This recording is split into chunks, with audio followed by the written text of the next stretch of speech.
الحمدللہ نحمدہ ونصلی علی رسولہ الکریم۔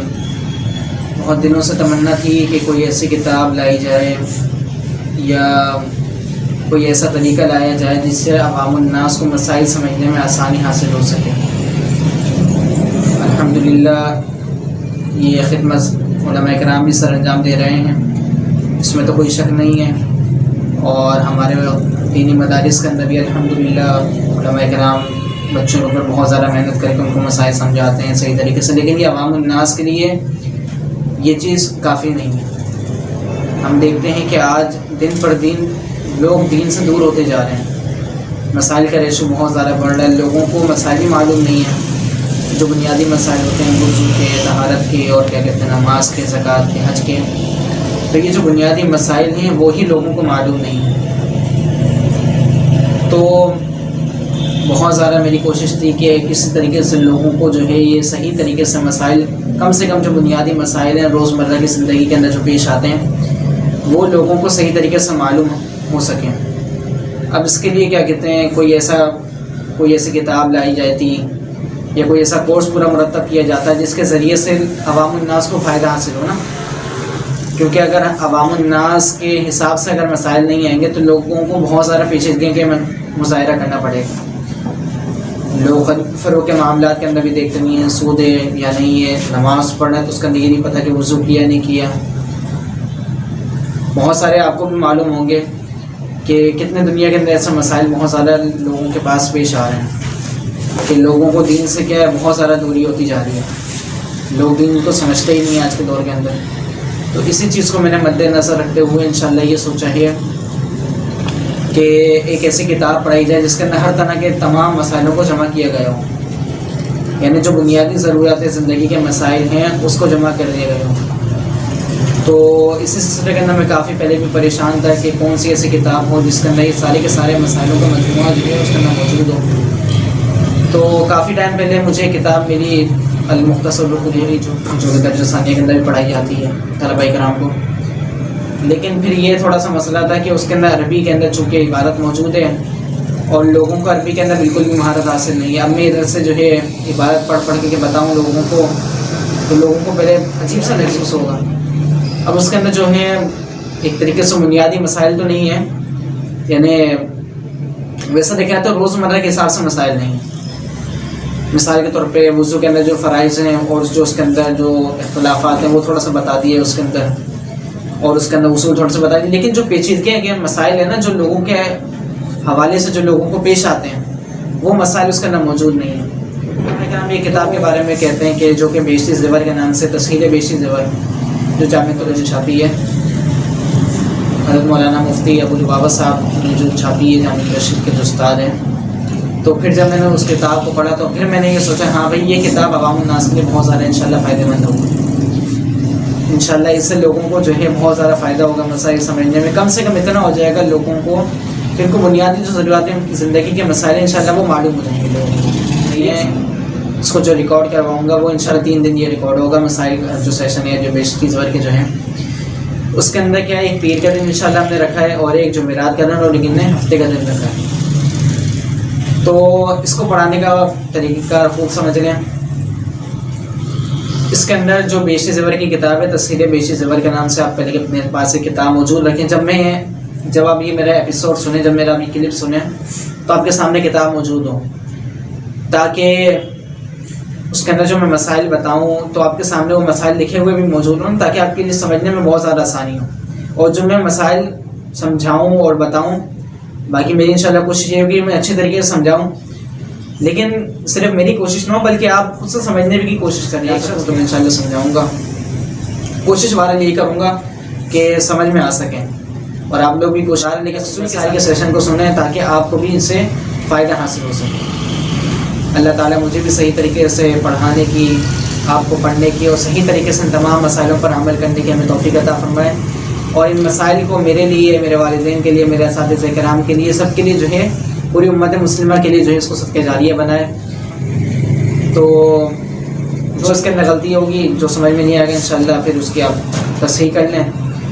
اور بہت اچھا، میں ایک بات یہ بتا دوں، اس کو آپ نے سنجیدگی کے ساتھ سننا ہے. یہ جو مسائل جتنے بھی ہوں گے اس کے اندر بہت سارے ایسے بھی مسائل ہوں گے جو حیا کے خلاف مسائل ہوں گے، کہ جو اگرچہ اس کے اندر کیا ہوگی شرم و حیا والے مسائل ہوں گے، لیکن آپ نے سنجیدگی کے ساتھ سننا ہے. آتا ہے نا ان اللہ لا یستحیی من الحق، بے شک اللہ تعالیٰ حق بات بیان کرنے سے حیا نہیں کرتا. تو جب اللہ تعالیٰ کسی بات کو حق بات بیان کرنے سے حیا نہیں کرتا تو میں اور آپ کون ہوتے ہیں پھر اس کے اندر زیادہ حیا کرنے والے. تو آپ نے سنجیدگی کے ساتھ سننا ہے، اس کو مذاق نہیں بنانے، کوئی ایسا نہیں ہے، بلکہ جو اس کے اندر اللہ تعالیٰ کا حکم ہے اور جو صحیح طریقے سے لکھا ہوا ہے مسائل کتابوں کے اندر، اس کو پھر عمل کرنا ہے اور عمل کی نیت سے سننا ہے آپ لوگوں نے. اللہ تعالیٰ سمجھنے کی، عمل کرنے کی توفیق عطا فرمائے. آج میرا پہلا لیسن ہوگا انشاءاللہ. تو بسم اللہ الرحمن الرحیم. پہلے جو ہمارا لیسن کے اندر ہے وہ ہے کتاب الطہارہ. اب کتاب الطہارہ کو جو سب سے پہلے بنیادی رکھنے کی وجہ جو ہے ابتدا کے اندر جو ذکر کی، اس کی بنیادی وجہ یہ ہے کیونکہ اسلام کے اندر جو ارکان ہیں نا 5، کلمہ، نماز، روزہ، زکوٰۃ، حج، تو سب سے بڑا حکم کیا اللہ تعالیٰ کی طرف سے نماز کا ہے. نماز، اور نماز کو پڑھنے کے لیے انسان کے پاس پاکی کا ہونا، وضو اور غسل کا بھی ہونا لازمی ہے نا. تو اس لیے کیا کہتے ہیں کتاب والے نے جو سب سے پہلے کتاب الطہارہ کو انشاءاللہ ذکر کیا. تو ادھر سب سے پہلے کیا وضو اور غسل کی جو ہے فضیلت بتائی ہے کہ حدیث میں ہے کہ جو کوئی وضو کرتا ہے کرتے وقت بسم اللہ پڑھے، پھر ہر وضو دھوتے وقت یہ پڑھے اشہد ان لا الہ الا اللہ وحدہ لا شریک لہ واشہد ان محمدا عبدہ ورسولہ، اور فارغ ہونے کے بعد یہ پڑھے اللہم اجعلنی من التوابین واجعلنی من المتطہرین. تو اس کے لیے مرنے کے بعد جنت کے 8 دروازے کھول دیے جائیں گے، جس دروازے سے چاہے جنت میں داخل ہو. اور اگر فوراً 2 رکعت نماز پڑھے اور ان میں قرآن پڑھے اور اس کو جان لے، یعنی حضور قلب سے پڑھے تاکہ معلوم رہے کہ میں کیا پڑھ رہا ہوں، اور تمام نماز اسی طرح حضور قلب سے پڑھے، یعنی دل کے حاضر ہونے کے ساتھ پڑھے، ایسا نہ ہو کہ دل غفلت کے اندر شکار ہو. تو وہ نماز سے ایسے حال میں فارغ ہوگا کہ گناہوں سے اس طرح پاک ہوگا جس طرح نومولود بچہ ہوتا ہے. اس سے کہا جائے گا کہ نئے سرے سے عمل کر اس وقت تک کہ گناہ معاف ہو گئے. اور دوسری حدیث کے اندر بھی لکھا ہوا حدیث میں ہے کہ جو مسلمان وضو کرتا ہے اور چہرہ دھوتا ہے تو پانی کے آخری قطرے کے ساتھ اس کے چہرے کے ہر وہ گناہ دور ہو جاتے ہیں جس کو اس کی آنکھوں نے کیا تھا. پھر جب دونوں ہاتھ کونیوں تک دھوتا ہے تو پانی کے ساتھ اس کے دونوں ہاتھوں کے وہ تمام گناہ دور ہو جاتے ہیں جن کو ان کے ہاتھوں نے کیا ہو. پھر جب دونوں پاؤں دھوتا ہے تو وہ تمام گناہ دور ہو جاتے ہیں جن کو پاؤں سے کیا تھا، یہاں تک کہ گناہوں سے پاک ہو جاتا ہے. یعنی اس کے اندر وضو کی فضیلتیں بتائی گئی ہیں دونوں حدیث کے اندر کہ کس طریقے سے جو ہے وضو کرنے والے کو اللہ تعالیٰ ثواب عطا فرماتے ہیں کہ اس کو بالکل ایک دم گناہوں سے پاک فرما دیتے ہیں. اسی طریقے سے حضرت انس رضی اللہ تعالیٰ عنہ 10 برس تک حضور صلی اللہ علیہ وسلم کی خدمت کی ہے. ان سے ایک طویل حدیث میں منقول ہے کہ رسول اللہ صلی اللہ علیہ وسلم نے فرمایا، اے انس، جنابت کا غسل اچھی طرح کیا کر، بس بے شک تو نہانے کی جگہ سے ایسے حال میں نکلے گا کہ کوئی گناہ اور خطا تجھ پر کچھ باقی نہ رہے گی. یہاں بھی گناہ صغیرہ کی معافی مراد ہے، یعنی وضو اور غسل کرنے سے جو انسان کے وہ گناہ کہ جو صغیرہ ہوتے ہیں، کبیرہ گناہ نہیں. کبیرہ گناہوں کے لیے علماء کرام نے فرمایا کہ توبہ کرنا شرط ہے. وہ ایک الگ بات ہے کہ اللہ تعالیٰ اپنی رحمت اور فضل والا معاملہ فرما کے اگر معاف فرمائے تو بہت اچھی بات ہے. لیکن یہاں پر جو وضو کرنے سے اور صرف غسل کرنے سے جو گناہ دھلتے ہیں تو یہ علماء کرام فرماتے ہیں کہ اس سے مراد صرف صغیرہ گناہ ہے. میں نے عرض کیا کہ اللہ کے رسول صلی اللہ علیہ وسلم اچھی طرح غسل کرنے سے کیا مراد ہے؟ فرمایا وہ یہ ہے کہ تب تو بالوں کی جڑیں تر کرے اور خوب بدن کو صاف کر. بدن کو مل کر صاف کرنا مستحب ہے اور اچھی طرح صفائی بغیر ملنے کے نہیں ہوتی. اور رسول اللہ صلی اللہ علیہ وسلم نے فرمایا، اے میرے پیارے بیٹے، اگر تو ہر وقت وضو رہ سکے تو ایسا کر، بس جس کو موت اس حال میں آئے کہ وہ باوضو ہو تو اسے شہادت کا ثواب ملے گا. یعنی ان تینوں احادیث کے اندر یہ باتیں بیان کی گئی ہیں کہ وضو کی فضیلت اور غسل کی فضیلت کے بارے میں. پہلی 2 حدیث کے اندر تو وضو کی فضیلت ہے، اور تیسری حدیث کے اندر حضرت انس رضی اللہ تعالیٰ عنہ سے روایت کی گئی ہے. اس کے اندر حضرت انس رضی اللہ تعالیٰ عنہ نے غسل کی فضیلت کے بارے میں بتایا کہ آپ صلی اللہ علیہ وسلم نے غسل کی فضیلت کو بیان کیا ہے.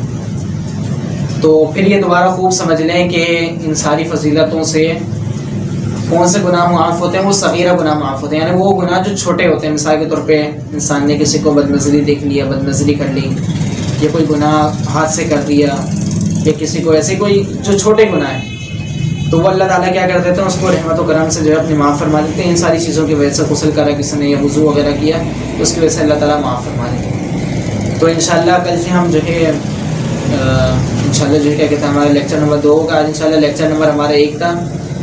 اس کے اندر آج ہم نے جو ہے کیا کہتے ہیں میں نے اپنا تھوڑا سا انٹروڈکشن بھی کروا دیا کتاب کے حوالے سے کہ مسائل جو بیشتر زبر کی جو کتاب ہے ایک بہت زبردست قسم کی کتاب ہے. اور کیا کہتے ہیں اسی طریقے سے ہم نے وضو کی اور غسل کی فضیلتیں بھی پڑھ لی ہیں. اور میں نے پھر یہ بھی بتا دیا کہ کتاب الطہارت کو ساری چیزوں پر مقدم کرنے کی وجہ کیا تھی.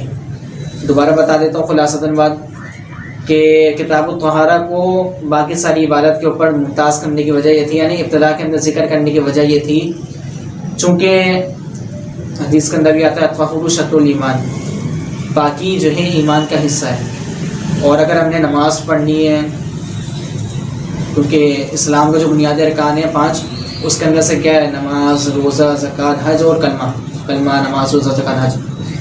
تو نماز جو ہے وہ چونکہ بہت زیادہ کثرت سے پیش آنے والا، روزانہ کی بنیاد پر پیش آنے والا عمل ہے نا، کہ آپ کو نماز کے لیے کیا ہونا چاہیے، وضو بھی ہونا چاہیے، غسل اگر کسی کو فرض ہے تو کیا غسل بھی کر لے انسان، تو وضو تو بہرحال کرتا ہی انسان.